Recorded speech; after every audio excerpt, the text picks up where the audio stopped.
Illiterate brutes. పిల్లల్ని పెంచడం రాని వాళ్ళు పిల్లల్ని కనడం ఎందుకో? ఎప్పుడూ ఏదో రోగమే. తిట్టుకుంటూ తలుపు ధడాలను వేసుకుంది సుధ.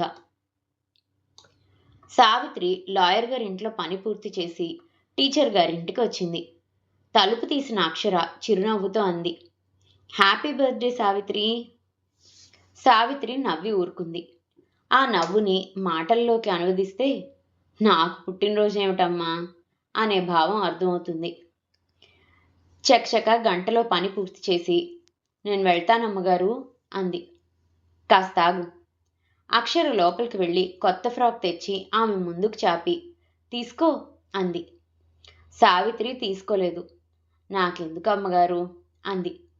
ఇవాళ నీ పుట్టినరోజు కదే, అందుకు ఇది నా బహుమతి. సావిత్రికి అనారోగ్యంతో ఉన్న తమ్ముడు గుర్తుకొచ్చాడు.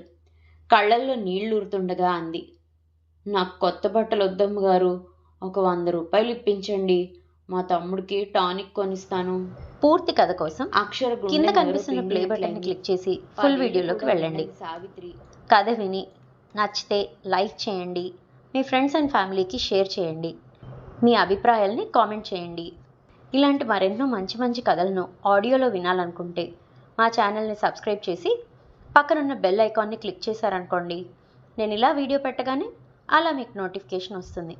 ఎన్నో మంచి మంచి కథలను మిస్ కాకుండా వినేయచ్చు. చేస్తారు కదూ మరి.